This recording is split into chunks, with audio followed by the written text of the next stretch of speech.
የተከበራችሁ የብርሃን ቻናል ቤተሰቦች እንዴት አላችሁ? ነው ያለው። እግዚአብሔር ይመስገን። በድጋሚ እንኳን አደረሳችሁ ለብርሃነ ጥምቀቱ። እንግዲህ ዛሬ ደስ በሚል ነገር ነው ሁሉም ያሳለፈው። ሄሉና ናቲ ያሳለፉት እንዴት ፏ እንዳሉ እንዴት እንዳማረባቸው ግርማ ሞገሳቸው ትላላችሁ።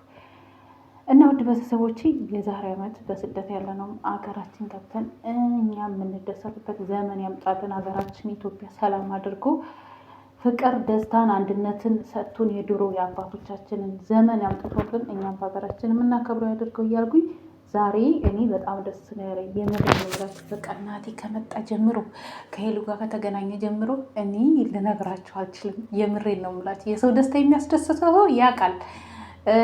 ሄሉ ያሳለፈችበትን ያሳለፈ ሰው እኔ የድሮ ደስታቸው እንዴት ብዬ ልግለጽላችሁ ማለት ነው። እኔ በጣም ነው ደስ ያለኝ እግዚአብሔርን። አንዳንዴ በሚሆንብን ነገር በሚደረግብን ነገር በሆነው በቃ አልሳካ ባለን ነገር እናዝናለን። ግን ደግሞ እግዚአብሔር ለመልካም ነው ማለት በዛ ውስጥ ጥናትና ጥንካሬ ከሄሉ ምን ተማራችሁ? ጥናትን ጥንካሬን ተምሬያለሁ። ምክንያቱም እግዚአብሔር ለመልካም ነው ሁሉን ነገር ያደረገው ለመልካም ነው። ብዙ ነገሮች ጀምራ ብዙ ነገሮች ፌል የሆኑባት ለመልካም ነው። በቃ ሁሉም ነገር ይሄን ደስታ ይሄን ፈገግታ አስባችሁታል? እንደዛ ጥምዝዝ ብላ ሶፋ ላይ ተኝታ ብዙ ነገር ያቀደችው ብዙ ነገር ግን እግዚአብሔር እኮ ያለ እህል አይሆንም። እኛ መስሎን እንልፋለን፣ እንጥራለን፣ እንጋጥራለን። በእኛ አንዳችን ነገር አይሆንም። እውነት ቤተሰቦቼ በሄሉ የሄሉ አድናቂዎች በተለይ ምን እንደተማራችሁ ከሄሉና ከናቲ ምን እንደተማራችሁ። ናቲም እንግዲህ ታውቃላችሁ በጣም የሆነ የማስመሰል ነው ሲኖር የነበረው ማለት ነው። ሄሉ እንደዛ ስታርግ የማስመሰል ነበር ሲኖር የነበረው። በጣም ነው የሚወዳት፣ በጣም ነው የሚያፈቅራት። ፍቅር እስከ መቃብር ይላችኋል። እንደዚህ ነው እውነት። የምሬን ነው የምላችሁ። ናቲ በደንብ ነው የሚያፈቅራት ማለት ነው። ማለት ብዙ ጊዜ በዘፈን ነው የሚገልጸው። ናቲና ሄሉ የሚገላለጠው በዘፈን ነው። ግን ትላንትና እንኳን እንደዛ ፕራንክ ስታደርገው ግን ፕራንክ አይደለም፣ የዘፈን ደርዳሮ እስክስታ ነው አሉ። ዳርዳር እያለች እየነገረችው ነው። በጣም ደስ ይላል አነጋገሯ፣ በቃ ብዙ ነገሯ ነው የተመቼ። በነገራችን ላይ ግን ደግሞ እሷ እንደዛ ስትል የሚጨነቀው ለእሷ የእሱ ጭንቀት ለእሷ ክብር የሚጨነቀው ነገር የእሷ ክብር እንዳይነካ እሷ ጥሩ ህይወት እንዲኖራት በቃ እንጃ። ኧረ በስመ አብ እንጃ ብቻ አላቅም እንዴት ልበላችሁ ማለት ነው። እግዚአብሔር ከሁሉም ነገር ደብቆ ሸሽጎ የድሮ ፍቅራችሁ ታረቅን ብላችሁ ደግሞ አንድ ቀን ይዘገያል እንጂ በስርዓቱን እንሰማለን። እውነትም ከዚህ በላይ ደግሞ ደስተኛ ምንም አንፈልግም። የእሷን ደስታ የምትፈልጉ የምር ያሳቋ በቃ እኔ አንዳንዴ በዚህ ውስጥ ያየሁት ምንድን ነው መሰላችሁ? እግዚአብሔርን ያየሁት። ለምን ብትሉ እግዚአብሔር በቃ ካልጣፈላችሁ ከከሌ ጋር እኖራለሁ በቃ እንግዲህ ወደ ህይወት መሰረታለሁ ብላችሁ ስትጀምራችሁ ያ ነገር ሲሆን ብሎ ደግሞ ሌላ ነገር ሲመጣ ምን ከዚህ ምን ተማራላችሁ? የምሬን ነው የምላችሁ። እና እኔ የተማርኩት ነገር እኔ በራሴ በግሌ ማለት ነው በቃ ሁሉንም ነገራችንን በቃ የሚሆነው የሚሳካም ለፈጣሪ ከተውን የማይደረግልን ነገር የለም። እግዚአብሔር ለእኛ የማይጠቅመውን ነገር ነው በቃ አሳይቶ የሚነሳን። ልንገራችሁ፣ ሊያስተምረን ሲፈልግ ብዙ ነገር እኛ እንድንማር በፈተና ውስጥ ደግሞ ስናልፍ ጥሩ ነው ለእኛ ማለት ነው። በፈተና ውስጥ ያለፈ ሰው ጥናት እንዴት ማለፍ እንዳለበት ብዙ ነገር ያውቃል። እና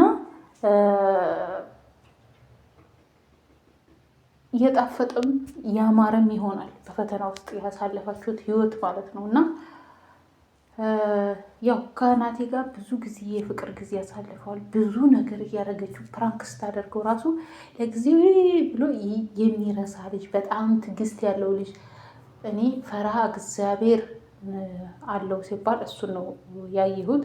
እና ደግነት በቃ በጣም ከሌ ደግ ነው ምናምን። አንዳንድ ሰው ለዝና የሚያደርግ ሰው አለ ታውቃላችሁ አይደል? ለምሳሌ አሁን ደግነት መሬት ወርዶ በእግሩ ሲሄድ ያየሁት የእንትና አዶናይ አሁን በቃ ያ ነገር የራሱን ነገር ትቶ ለዛ ለሰው ቢያደርግ ነው የሚያስደስተው ማለት ነው። እና ያኔ አንዳንዴ ብዙ ሰዎች ቢተቹትም እነዛ ያው አንዳንዴ ግን ማለት ነው ከኋላችሁ የሚያማችሁ ሰው የሚበጭቃችሁም ሰው ሲኖር የእናንተ እንትን ማለት ሲኖር እናንተ ትበረታላችሁ፣ እናንተ ትጠነክራላችሁ፣ ጥንካሬ ብርታትን ታገኛላችሁ። እና ምን ልላችሁ ነው በሄሉና በናቲ ብዙ መማር እንችላለን እኛ ማለት ነው። ብዙ በቃ የፈጣሪ ስራ በቃ አሁን ማንም አይደለም ትልቅ ሀገር ሄዶ አውሮፓ እንደዛ አሜሪካ ሄዶ አረብ ሀገር ራሱ ሄደ ለሁለት ዓመት ኮንትራት ምናምን ብለን ቶሎ አንመጣም።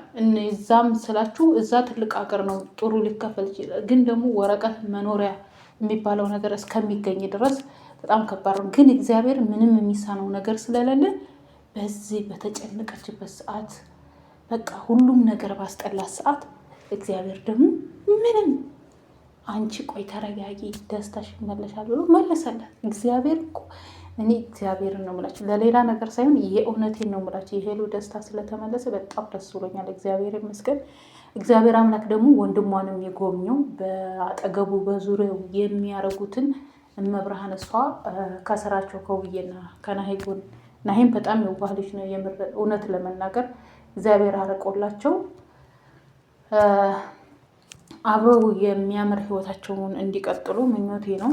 ናቲና ሄሉም እንግዲህ መጨረሻችሁን ጅማሯችሁ ምንም ይሁን መጨረሻችሁን እግዚአብሔር አንድ ላይ ያርጋችሁና መጨረሻችሁን ያሳምረላችሁ ነው የምለው። ውድ ቤተሰቦቼ የዛሬው ቪዲዮ ይሄን ይመስላል። ስላየኋችሁ በጣም ስላስደሰቱ ነው ያው ወደ እናንተ ያመጣሁት ማለት ነው። ብዙ አድናቂ ያላችሁ ላይክ፣ ሰብስክራይብ እያደረጋችሁ አበረታቱኝ የኔ ውድ ቤተሰቦች። የምታረጉኝ እጅግ አድርጌ አመሰግናለሁ ሁላችሁንም።